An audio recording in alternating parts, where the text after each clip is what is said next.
thunderstorm always ends. It does not just thunderstorm forever. It always ends, and it's going to be better. So that's what keeps me going when it gets hard, because I know that in this moment it's tough, but there will be longer moments of when it will be better.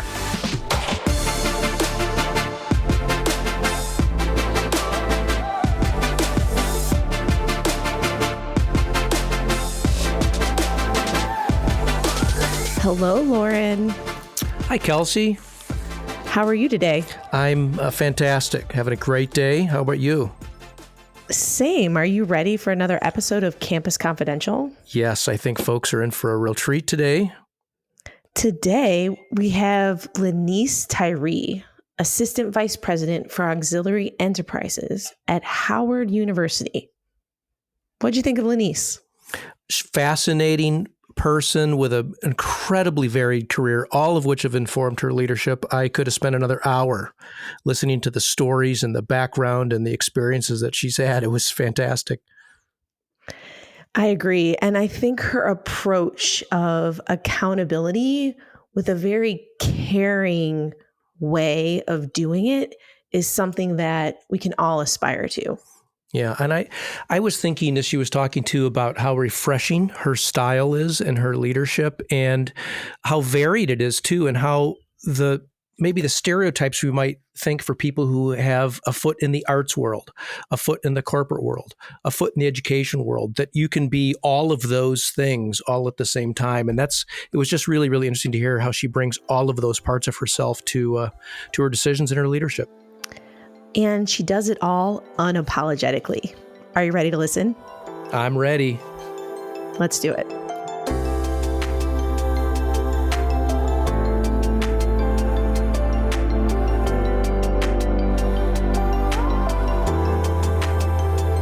All right, LaNiece. Well, why don't we start with how you describe what you do to your rideshare driver?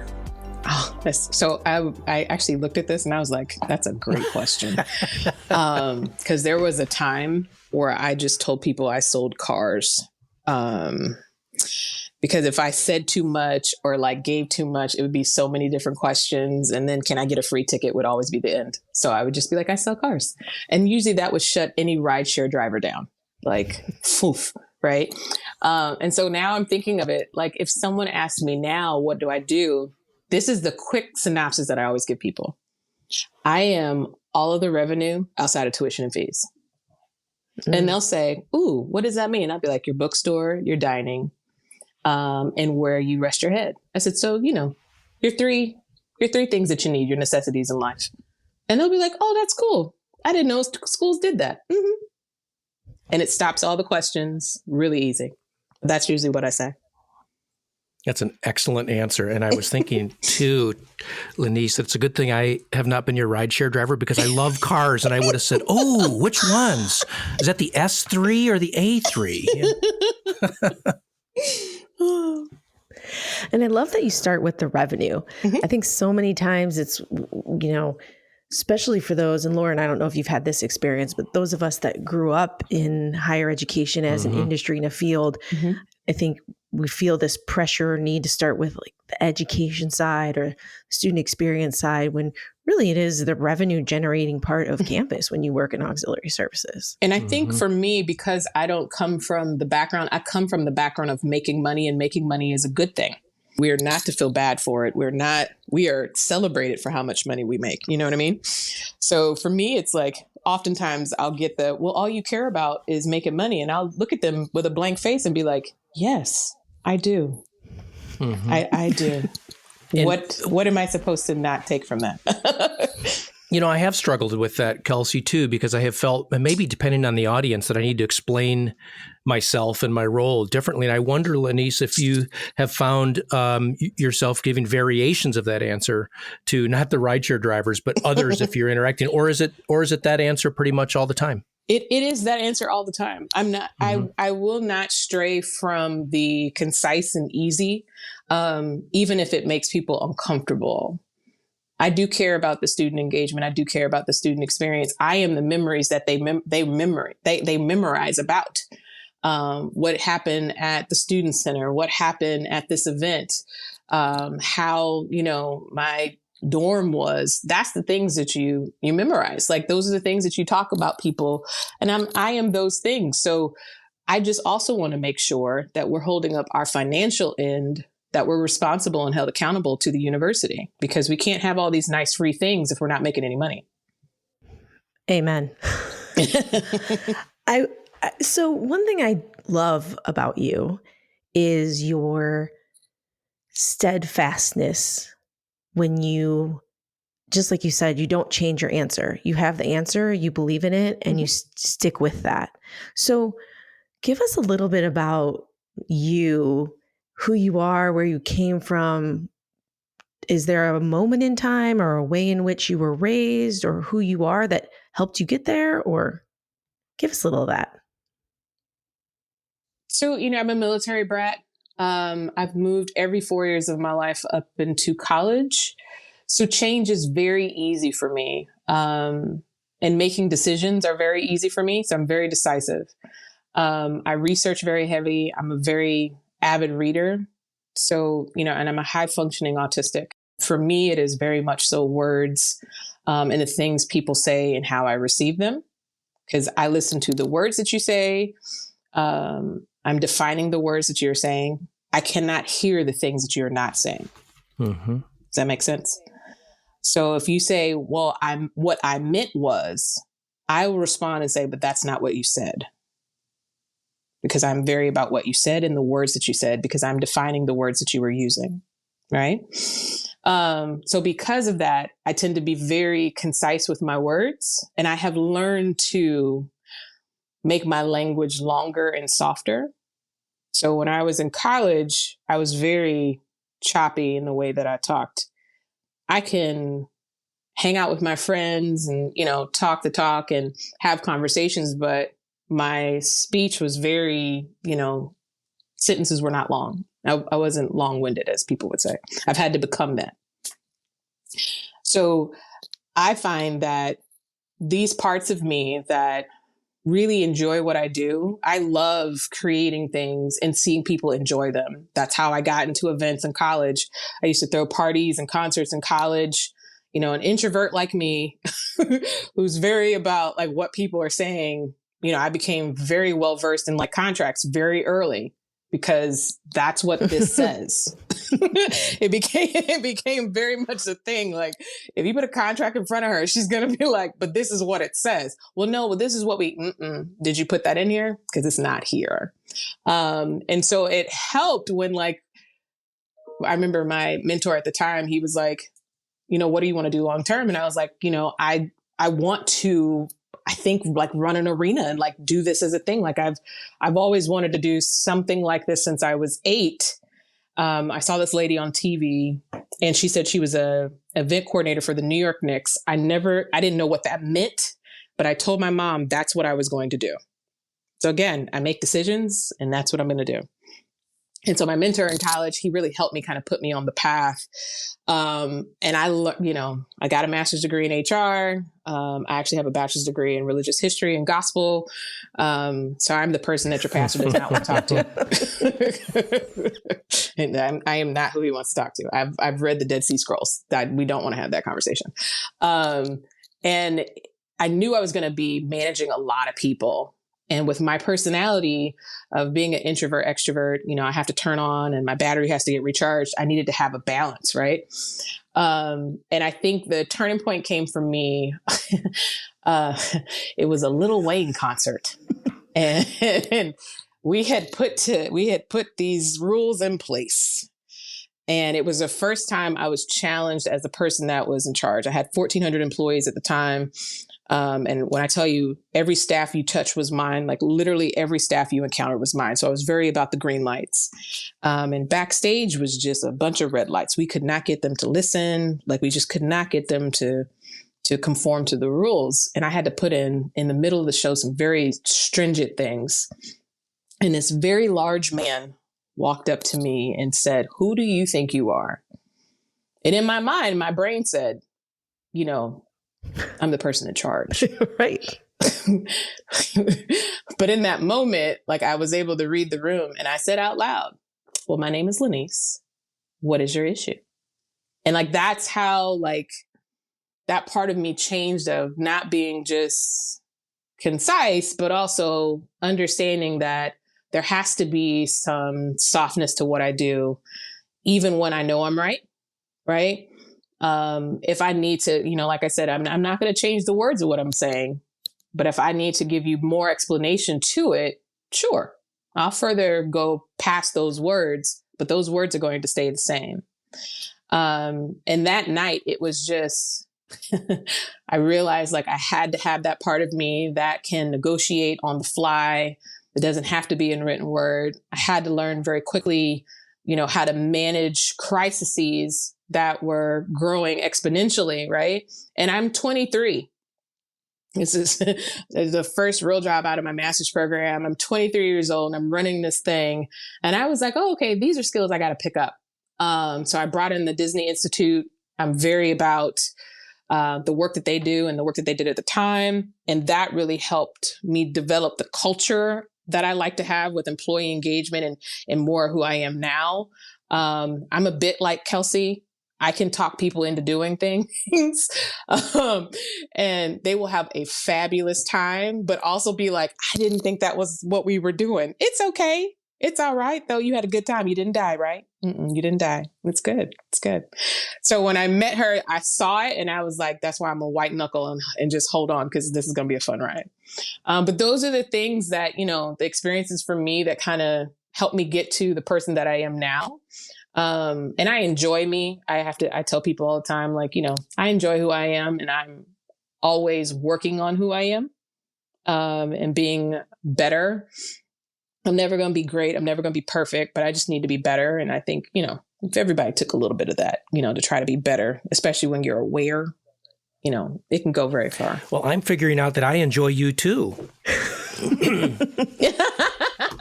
I'm glad. You were describing these green lights and red lights. I love that sort of visual. It's really imageable.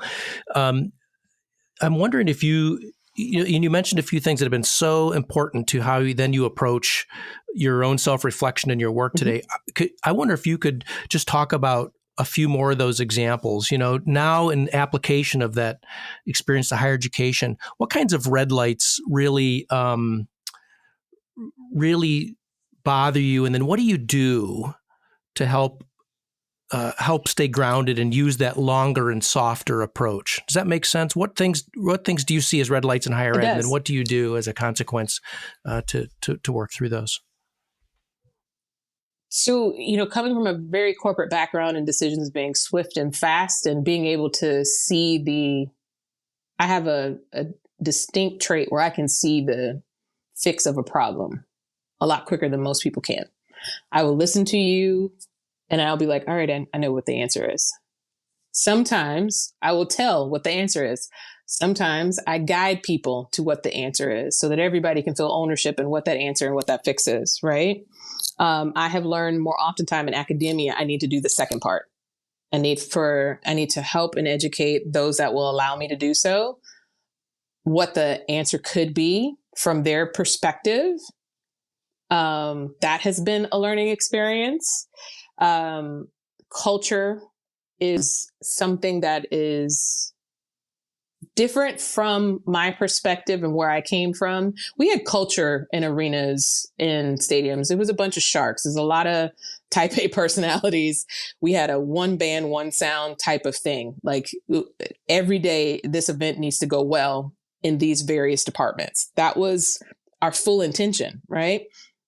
So to come to this side of the table and the intentions and the wants and the needs are very different than a student being successful in completion. Because to me, that is the answer. A student needs to be successful in completion, whether that's an AA, a BA, a master's degree, a PhD, that is the intention. So I struggle, and I've told my people who know me know that I struggle with this warring of intentionality from different departments within a university or a community college setting. Because I really do feel like at these types of places, it really should be one intention. And we all need to work towards that goal. And whatever, and however we achieve that or help these students achieve that. Yeah. So that one has taken a longer view for me. So I tend to, I'm known as a fixer. Every arena and stadium that I've worked at, I've been brought in because I needed to fix something, whether it was their processes, standards, whether if they even had them, if it was behavioral issues, money, financial, whatever it was. So when I was headhunted for the community college, it was because it was a new position and they were bringing in all these different pieces to it. They were going to open a center of performing arts. They were going to open a culinary arts center. And they had all of these pieces that were going to have financial accountability to the external public, but no one who knew how to run that. Mm-hmm. Does that make sense? No one who came from an outside entity that actually knew how to operate a business and, let's just do a P&L. Like, let's just walk through that. Do you have a business plan? Those things were asked in my, first interview. And I had to take the long view with them. Some things I had to be a bull in a china shop and be like, so we can't do it like this because of these reasons. Well, we don't want to change. I apologize. I don't have time for your feelings on this one thing. We're going to change it to this now. On this other piece, I will listen to your feelings and we can talk through them. We can process them, and then we will change it in 6 months because we're still gonna change it. But I'm going to let you have this, this runway so that we can process through, so that you can take the change in a way that's going to be more receptive for this. So it's been usually culture and change. Especially if you're at universities that are used to operating at a culture that's very family oriented, which is so interesting to me. Like we're brothers and sisters and not colleagues. And I'm always like, oh, wow. When does the work get done then? Because siblings like to fight. Do the dishes get done then at a certain point? Because we're fighting over who's doing the dishes and who's accountable for the dishes. When does the dawn hit the dishes though? Like, what about that part? So that has been the long view for me. Is just, you spend more time with these people than you do with your families. I do understand that. But also there has to be a balance of your feelings and the work that actually has to get done. There's always going to be change. And again, I'm a military brat. I'm used to change. And I realize that I accept it much quicker than most people do. Again, that's culture and change, and me just being like, so at home, if you had to change gardeners, if you had to change plumbers, would it be this difficult to do it? And I have to use those types of examples with people to get them to recognize, oh, this might be a little, like I'm making a little too much out of this. Does that make sense? Yes. And even with managing their staff and holding people accountable. Okay, so if one of your kids did not do what you asked them to do, what would you do? Well, I would do it. Okay, so that same processes, the idea of that, we're going to look at a colleague that reports to you, and how would we transition the idea of that to holding this a person accountable for something they didn't do? And how do we process that then? Because the hardest thing to do is to have somebody write somebody up here. And I mean, even just write an email of you did not do this correctly. That is one of the hardest things. Why do you think that's so hard? It really is so hard. I think it is the family, the family dynamic. Siblings can't hold each other accountable. They can tell mom or dad, right? And so you have these groups of siblings who actually report to each other, but they're acting like siblings.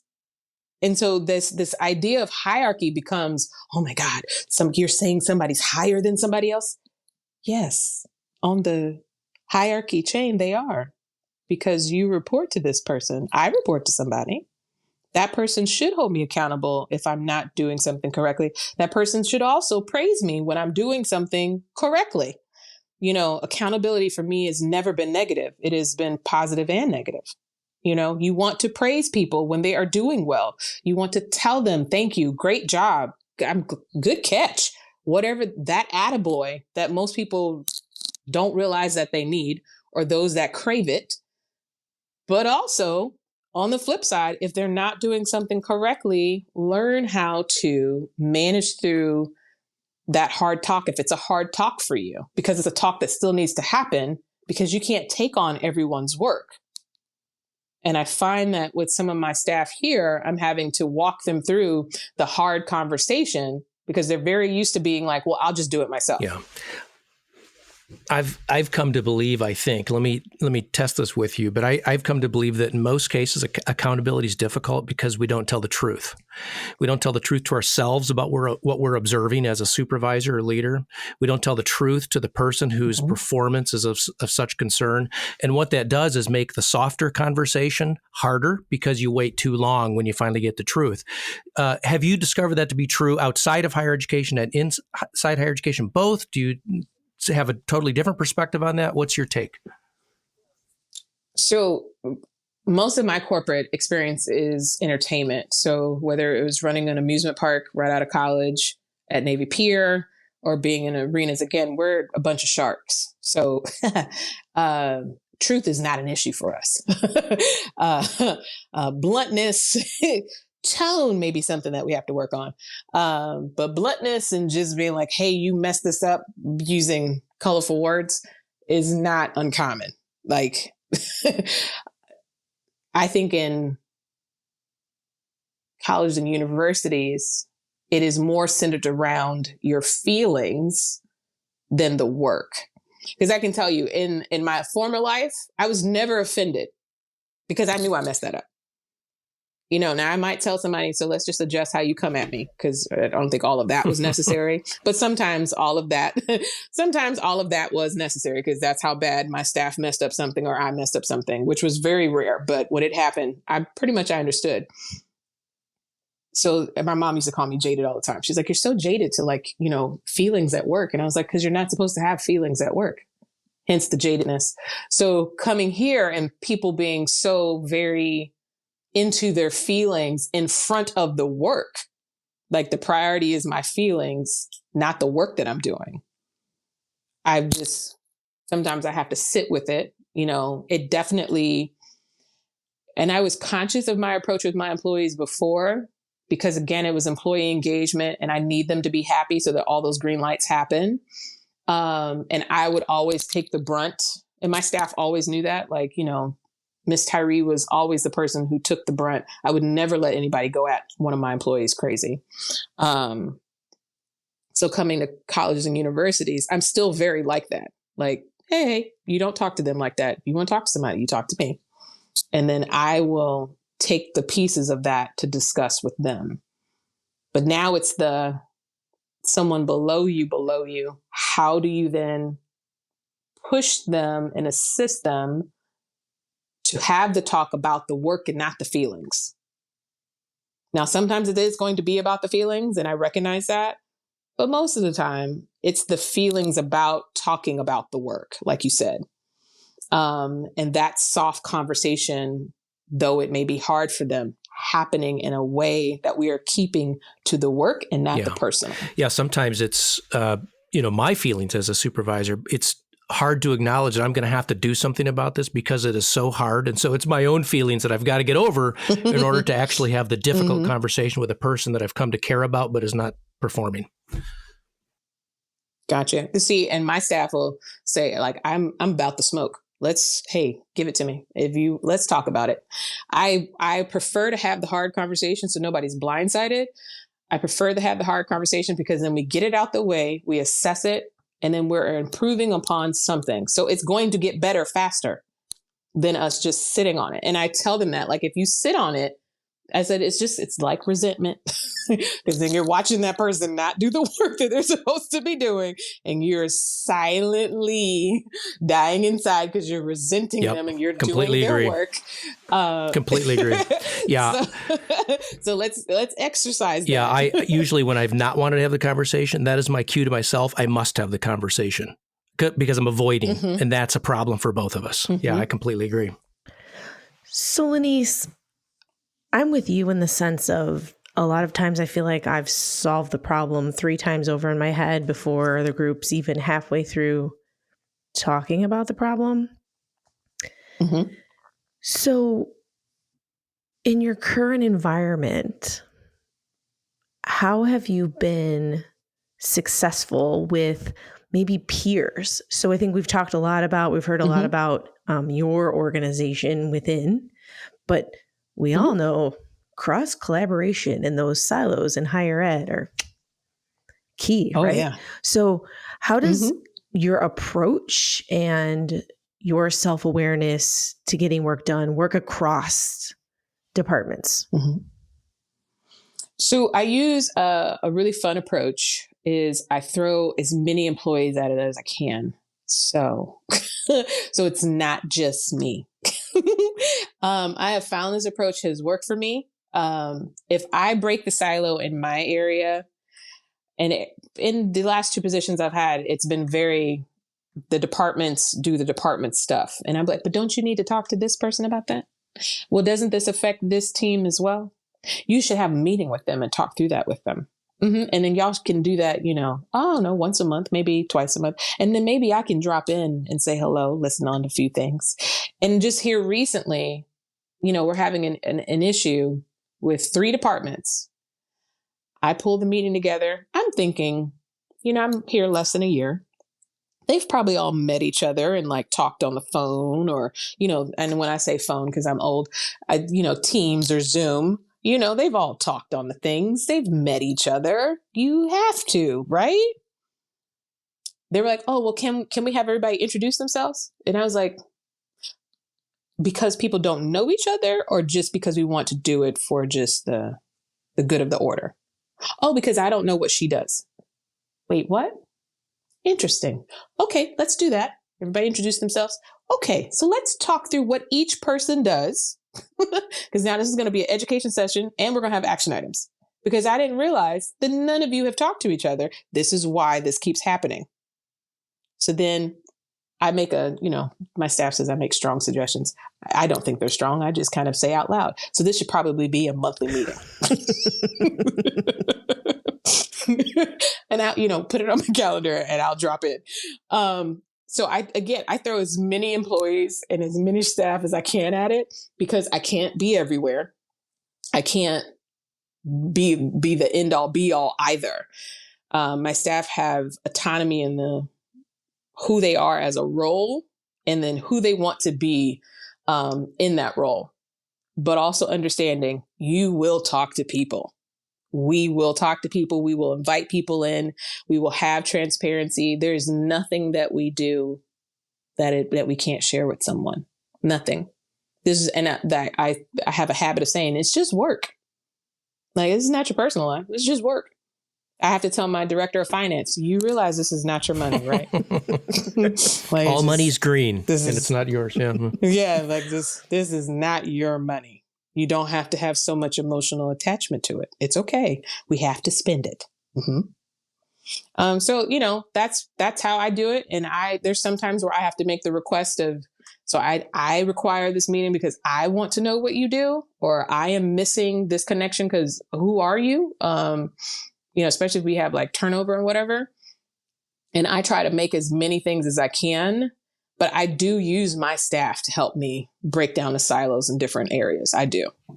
Yeah, I think that's smart and necessary. I think one of the conversations that we've trying to have here thinking about is the future leadership of higher education and how are people being asked to lead into the future. Absolutely. And if you're thinking of it in a succession planning way, that should always be the use of your directors and your managers, right? Because at some point, if I win the lottery tomorrow, somebody gonna have to take this position. I'm sure it's not coming into work. That's for sure. Because I'm not coming back. So we want to put somebody that is well versed in the position, and to have staff that have not met anybody or don't know or, unsure, that's not ideal. So you have to cultivate your staff in a way that They feel comfortable with knowing the things, right? I have a director right now. She is very about, I need to know everything. And then I'm going to tell you what I want you to know. And I told her the other day, I said, so when you win the lottery tomorrow, what am I going to do? And she stared at me and she's like, how did you know I was going to win the lottery tomorrow? That is not the focus here.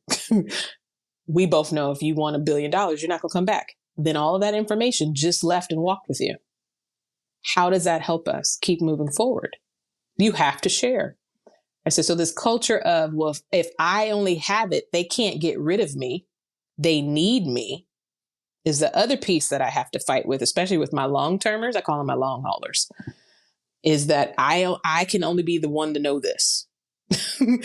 So they create their own silo within their own department and trying to, break that silo down, because that's not the truth. The more people know, the better they are at their jobs, the more educated they are. And then if you get sick or you have something happen in your life, they can step in for you in that interim and not feel like it's overwhelming, not feel like they don't know what they're doing.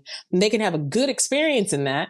So if they do decide to go somewhere else and apply for that same position, they feel confident, right? So it braids down into like so many different things. And that's the things that I'm trying to teach the staff that I encounter and I work with, every day. Yeah. So this makes me think, I'm thinking a little bit about your story earlier of how your career started. I heard you say when you were 8, you were like, this is what I want to do. A very determined kind of path. And when I hear you talking about the way you handle leadership in your current role,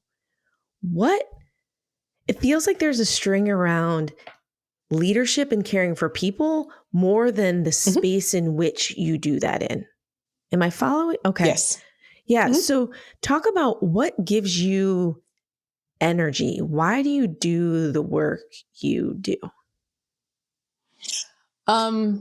There's definitely who I am as a leader, regardless of what area of career I'm working in. I took to heart very clearly that people don't remember what you said to them. They remember what you feel, how you made them feel. And I've had some very hard lessons in that when I was younger. And I wanted to make sure that who I was and who I am, that they are remembering and memorizing the best versions of me. And I would tell my staff, I know you're going to remember the bad. I know you're going to remember the things that you didn't like, how I said that, you didn't like what I said, or you got in trouble. I know those are going to be the things that you remember, but I push you to also remember the times that I encouraged you, the times I supported you, the times that I was there for you, and my will to make sure that you knew that you were valued outside of this transactional work that we do. I don't know, other than my 2 really rough experiences with that those were really my turning points of, I want to ensure that I am improving wherever I am and in wherever I leave. And I guess that's legacy speak, but that has always been, probably since I was 27, that's always been what I've wanted to do. I still have, for every job that I've had prior to this, I still have supervisors that will call me and ask me, hey, LaNiece, do you remember this? Hey, LaNiece, how would you handle this? Or, hey, we encountered this, blah, blah. Do you remember, how did you handle whatever? That, to me, that speaks volumes of what I was trying to achieve, after learning some hard lessons. Yeah. LaNiece, you mentioned some turning points just a moment ago, and earlier you were mentioning the influence your mother had on you, and I'm wondering if you could talk a little bit about, in addition to those turning points, people who have helped you make turns. Your mother, if you're willing, but also other people in your life or career, and what they meant to you, and how they've influenced you, and how that's informed the way you roll today. So my mom was a senior master chief in the Air Force. Top secret clearance. There would be times where I'd be working for the president of the United States and they'd be like, so your clearance is going to take a little bit longer. Your mother has all this redacted stuff. Do you know what this is? the reason why it's redacted is because nobody knows. Like, I don't know what to tell you. And I'd call her and I'd be like, so Mom, like we have a pep rally coming for Barack Obama and I'm like the last one to get my pen. And she's like, well, just tell him to call me and I'll walk him through it. So my mom, she's a tiny lady. Kelsey will tell you I'm almost 6 feet tall. My mother is 5'2.5". She's a tiny lady, very powerful lady. But she is the free spirit of the both of us. My mother is very about what makes Loren happy, what she's going to do, how she moves in the world. But she used to be in charge of men that were, twice her size. And there would be times where she would hear me at work and be like, "Ooh, you sounded just like me." She's like, "I didn't realize you were paying attention so much." And I was like, "Yeah, because my mother was very fair." So I tell people one of my frameworks of who I am as a person is that it has to be fair. I don't have to like it. You don't have to like it, but it needs to at least be fair. And when we're not being fair to people, that's when you're going to hear, okay, so hold on, we need to talk about this because this is not fair for either one of us, right? And my mother was very fair, regardless of how she felt about you, didn't make a difference. Is what we're doing being fair to them? So I get that very much so from her. And then I would say Dane Von Tobel from Andy Frayne, he's a vice president there. He's my jolly old white guy.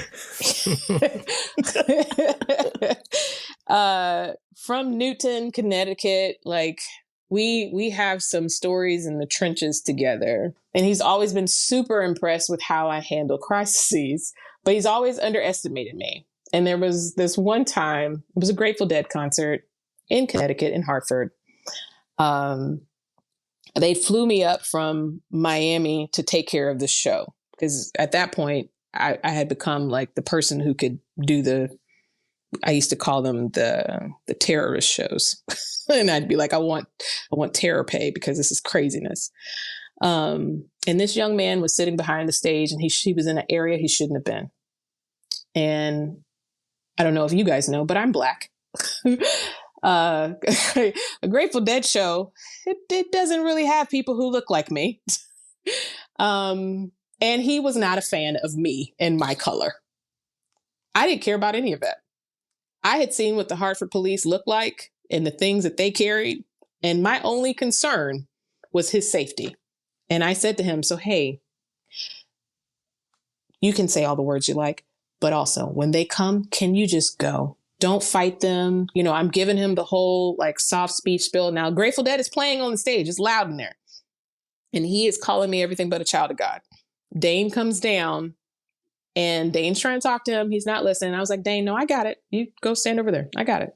He was like, no, because he keeps threatening. I'm fine. I promise you, I'm fine. And I'm talking to him. He doesn't want to listen. I said, okie dokie. And I walked away and the Hartford police were standing at the top and they have wooden batons. It's wooden. And I was like, so guys, we do need to remove him. Let's just be kind. They hogtied him and walked him out.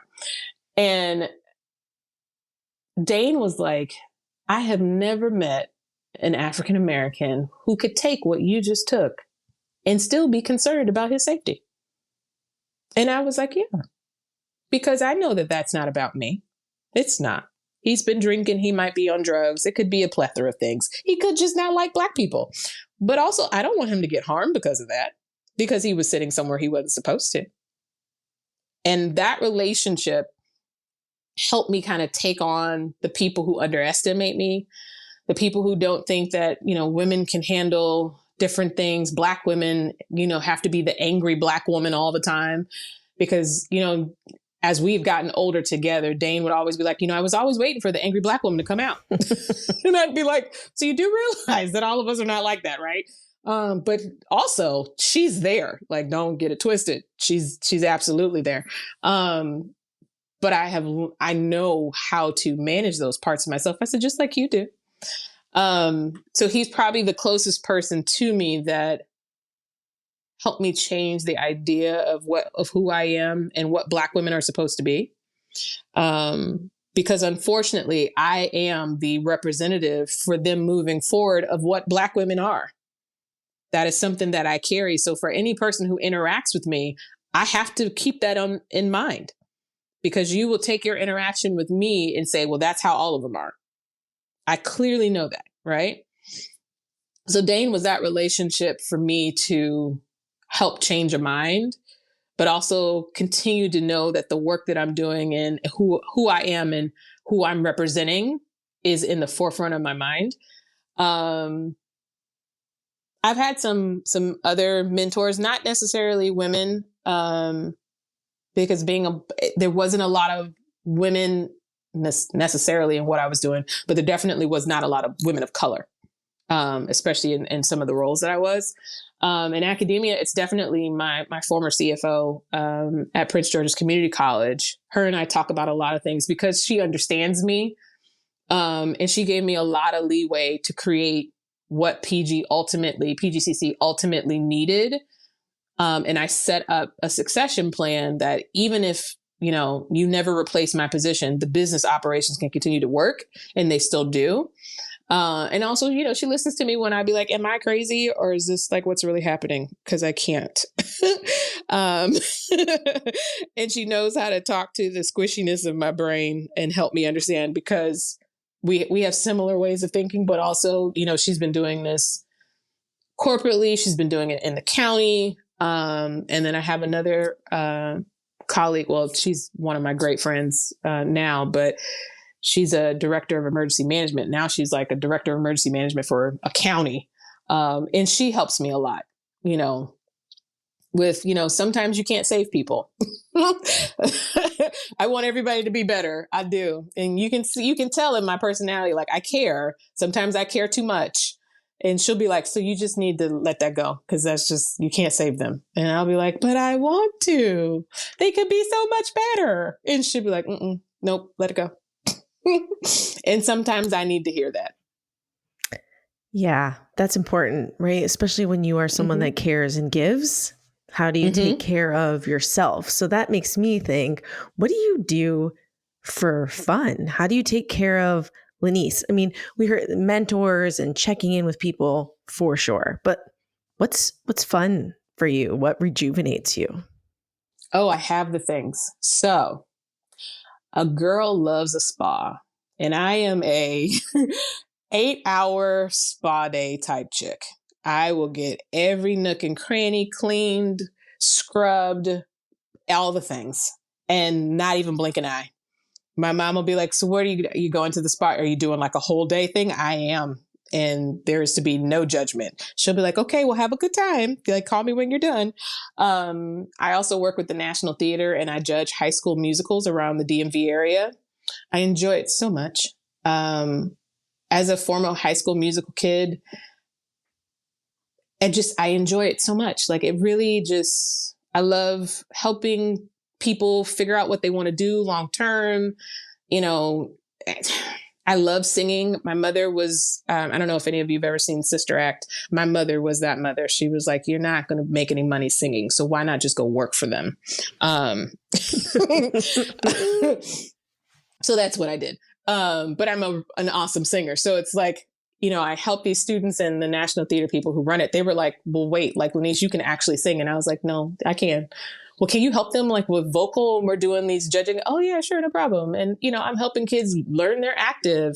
I'm working with trans kids who are, trying to figure out where their voice is going to land. Right. And where does it go from here once I, start transitioning? Like, how do I manage that? So those things bring me joy. I love throwing dinner parties at my house because, as you know, I like to serve others. So I show my love by cooking foods. I also used to run a culinary center, so I'm pretty good at cooking. So you sing, you cook, you take people down at concerts. What is it what don't you do? That's what I need to know. I want to learn how to ride a horse. I wanted to learn in Girl Scout camp so bad and just never got back to it. I don't know what happened. I want to learn how to ride a horse. I really do. LaNiece, let me ask you. I'm glad you brought up musical theater because I wanted to ask you. You were quoted in a DC area magazine, Washington DC area magazine, as saying the arts help people to cope in dark times, which I love. I wonder if you could just expand on that a little bit. You know, what has the arts meant to you? You started telling us that just a minute ago, but how can it help people through whatever dark times they may have in their lives or we have societally? Absolutely. So my mother was a live music person. So that's that free spirit part of her. So I've been going to live music, jazz, concerts, plays since I was a child. And wherever we lived, we always went to those things, right? And that's what got me involved in it. And I connect music to moods. I can connect music to certain time periods in my life. My mother can too. So I will call her and be like, and I'll be like singing the horrible version of a song. And she'll be like, oh, I remember that. And I was like, yeah, I was just kind of walking through that in my head. So that's what music is for me. And just culturally, I'm a season ticket holder of the National Theater. I love going to see plays. And I think that article was I did a very hard pivot with our Center of Performing Arts at PGCC, and I made everything during the pandemic virtual. I refused to close this down. I said, if nothing else, people are going to want to watch something. And I had to go to our board because I didn't want to let go of my staff because it was about 15 people who would have gotten let go. And I was like, we can still do all of these things in a safe way and just record them and put them up, and people will pay, people will donate because they're going to want to watch something. You're going to get to the end of Netflix. I was one of the first people who said that. I said, you're going to get to the end of Netflix. I finished the internet. Yep.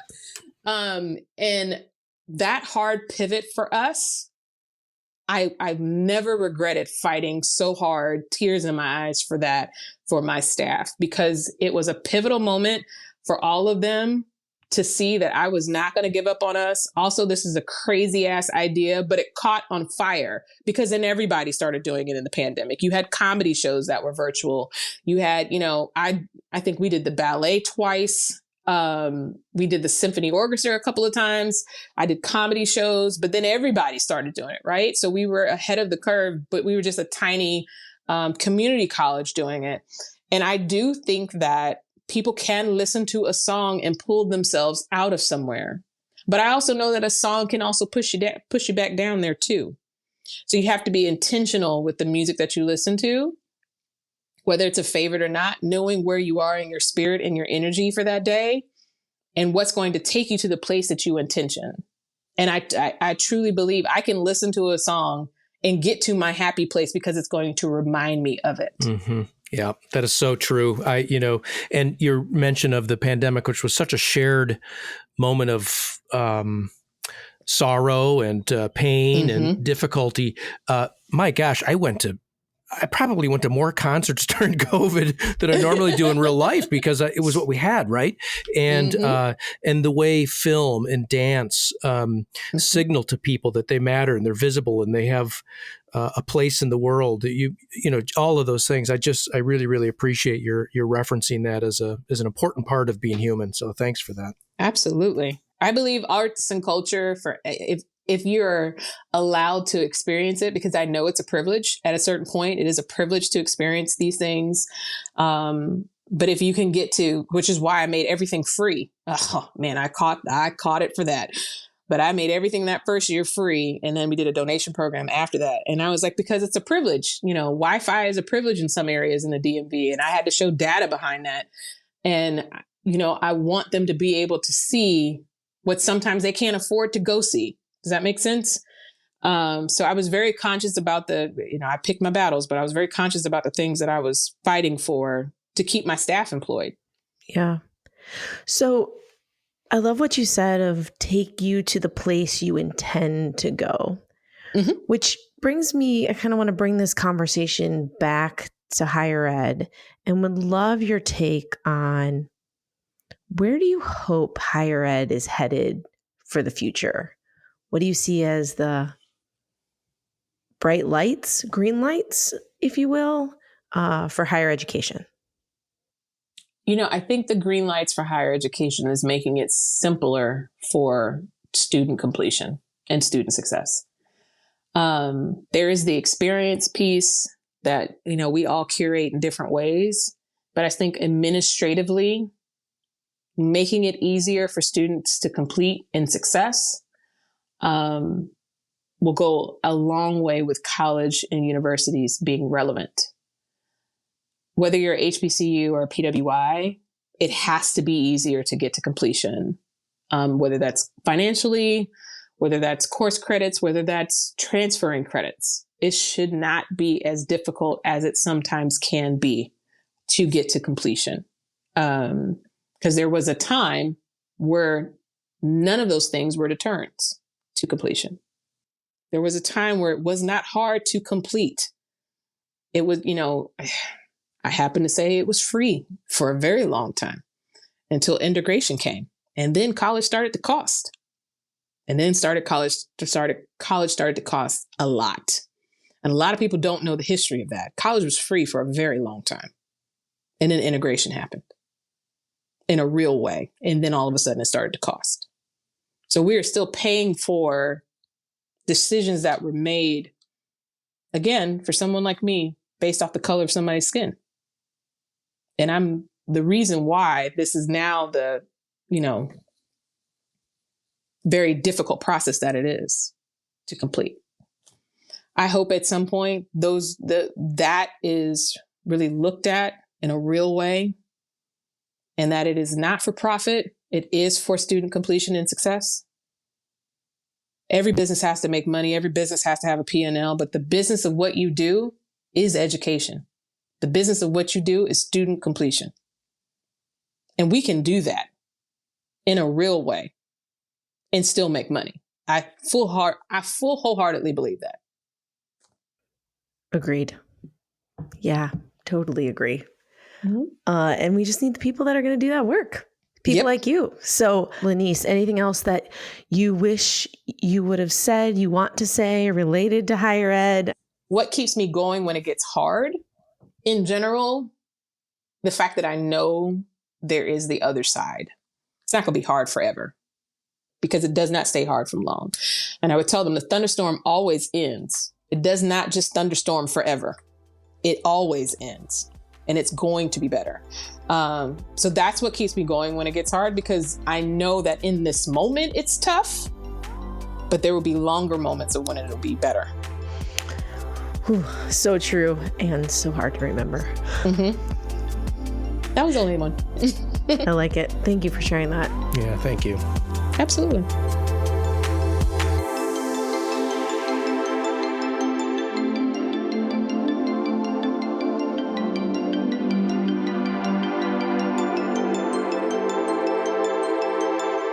So, Loren, are you ready for some extra credit? Oh, I thought we were doing extra credit. Oh, no, we're going to do it now. Oh, we're doing it now. Okay. Yeah. So after the conversation with LaNiece, I was thinking, what's either a favorite concert, a favorite memory of the arts, a song or an artist that brings up good memories for you? Well, there are so many answers I could offer. I'm going to think of two things here. One is I'm going to give you the arts answer. So my daughter, growing up, she's now 26, studied ballet. And I knew nothing about ballet, still know very little about ballet, probably didn't appreciate it, hadn't ever, I think, even seen ballet until she started doing ballet. But I really grew to love it because she introduced me to it. And probably the most favorite memory is when I was working at Indiana University. There's a fantastic school of music there and dance, theater and dance. And they produce a version of the Nutcracker each year, which is well known. They usually somebody from the New York Ballet comes in and is the guest instructor, et cetera. And so she danced in this with the IU School of Ballet. And so that's probably but just ballet with my daughter's involvement is probably my most memorable, really arts experience. Concerts, though, oh my gosh. I grew up in northern Michigan in an era when outdoor concerts were a thing, and these artists would go to these out of the way places, back before a couple of companies owned everything. And in 1980 through about 87, 8, I saw dozens and dozens of concerts. REO Speedwagon, Cheap Trick, the Doobie Brothers, Bob Seger. I could go on and on. All of those concerts are just so memorable for me. I think both because I was coming of age and because I was at these $12 concerts, which would be $200 today. What about you? So for me, there's two, I'm going to go music things that bring me like either super comfort or joy. So one is any Billy Joel song. So my parents were divorced when I was younger, and my dad would pick us up and we would drive to his house. And at one point he lived about 45 minutes away, and we would just listen to Billy Joel both ways, all the way, can sing all the songs. So I love a good Billy Joel, and finally got to see him in concert. Speaking of outdoor concerts, AT&T Park in San Francisco. Amazing. Only the Good Die Young might be the favorite song. And then the other thing that brings me joy is any 90s hip hop song that comes on the radio. I can sing every single word, and it just amazes my husband every time. And I just love it. So anyone who could sing those words with me, I'm here for it. And who is on your Spotify playlist now? What are you listening to? Who are your artists? So I'm really into Dermot Kennedy, and nobody seems to know who the guy is, but I'm going to go with it. Dermot Kennedy. Including me. Look him up. Okay. You're going to know it. How about you? So my genre of choice, although I actually listen to just about everything, my genre of choice now is Americana. This Jason Isbell, Margot Price, Tyler Childers. It's sort of this Americana, Austin, Nashville. Is it twangy? No. It would probably lean. It's country, but it would lean more folk. It's singer-songwriter stuff, but with an edge. Drive-by truckers, that kind of stuff. Look it up. It's fantastic. I'll look up your art. You're gonna have to send me the name again. I don't remember, but I'll look that up if you look up. Okay. Drive-by truckers. Challenge accepted. All right. Till next time.